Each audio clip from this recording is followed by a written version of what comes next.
Bonjour à tous, alors aujourd'hui on se retrouve pour une review de résine GDO. Voilà, donc j'ai pris la couleur topaz avec, j'ai pris un moule. Hop. Voilà, donc on va tester plusieurs trucs, plusieurs moules, voir combien de temps ça dure, tout ça, tout ça. Donc j'ouvre le paquet. Vous avez des petites dosettes, des petits gants en plastique.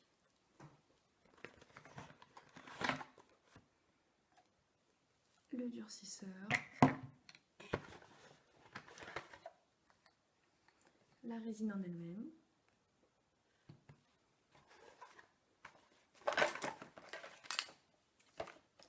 deux spatules et un petit dépliant explicatif. Donc moi je vais prendre note du petit dépliant. Si vous voulez, je vous scannerai pour que vous puissiez lire le bon. Donc vous avez les utilisations juste ici. Voilà. Donc maintenant on va se mettre à faire la résine. Donc nous voilà les gants.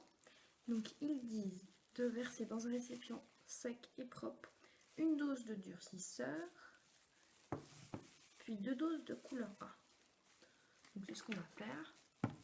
Maintenant vous allez arrêter de voir ma tête et on va mettre le temps comme ça.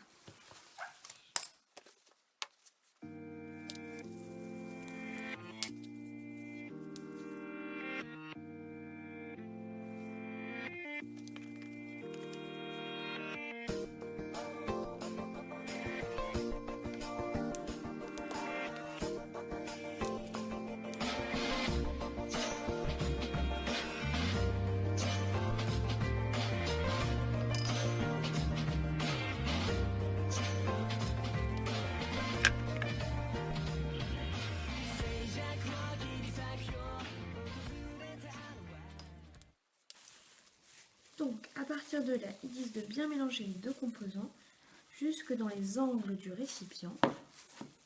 Voilà ce que ça donne.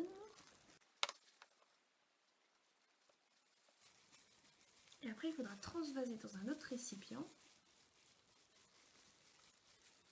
pour garantir l'homogénéité de la résine couleur et un durcissant optimal.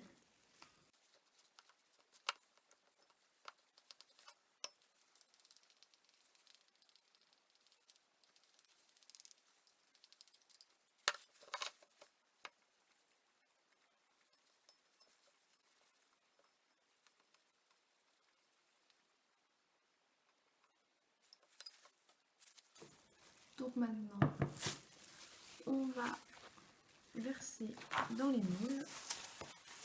Ça aurait été plus pratique si j'avais eu un truc verseur. Donc,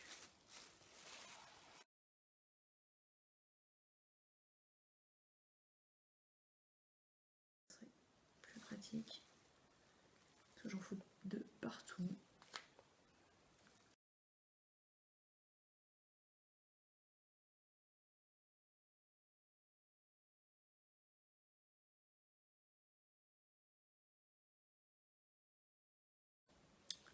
Bon bah voilà, donc maintenant on n'a plus qu'à attendre que ça sèche. Donc je vous retrouve dans 24 heures. Un petit peu plus de 24 heures, j'ai aussi déménagé. Magie. Non, bon, vraiment voilà. Donc du coup, ça fait un petit peu plus de 24 heures. Et du coup, j'ai commencé déjà à en démouler certains. Et puis du coup, je vais vous montrer ce que ça donne. Alors, et puis voici. Donc, comme vous pouvez le voir, il y en a que j'ai déjà démoulé.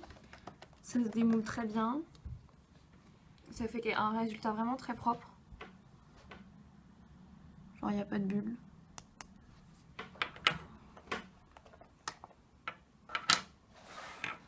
Et puis ça donne vraiment de très jolies pièces. C'est très jolies pièces. Après, la seule restriction, c'est qu'on se dit qu'il faut absolument avoir des moules. Et parfois dans le cosplay, on a des formes un peu spécifiques à faire. Alors, par exemple, j'ai bientôt un énorme cœur à faire. Puis il y a aussi une deuxième limite, du coup, c'est la couleur. Alors comment faire la couleur, changer de couleur, parce que moi je vais devoir faire un énorme cœur rose. Voilà, oui, avec une magnifique voix. Et du coup, pour les résines Géléo, il n'y a pas encore de couleur rose. Alors comment est-ce que je vais bien pouvoir faire ça? J'ai déjà ma petite idée. Donc je pense que ce sera le résultat d'une autre vidéo.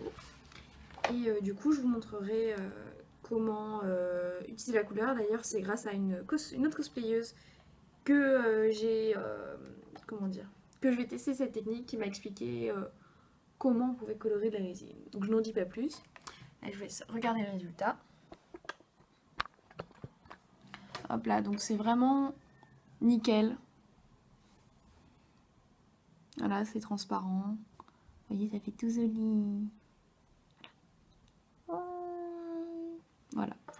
Donc ça fait un résultat propre. Après, niveau résistance, faut voir. Je pense que c'est quand même assez fragile.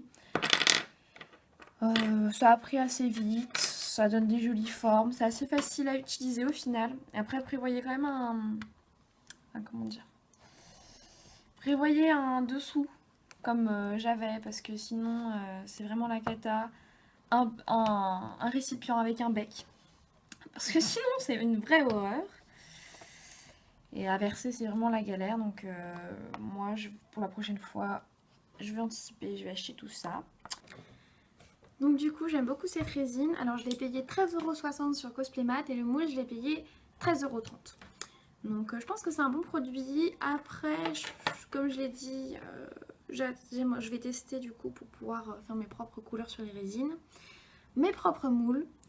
Donc je pense que c'est les seules limites qu'il peut y avoir à cette technique-là. Et que du coup, j'espère que je vais pouvoir la dépasser. Je vous remercie d'avoir suivi la vidéo. J'espère que ça vous a intéressé, que vous avez apprécié. Et je vous dis à une prochaine fois.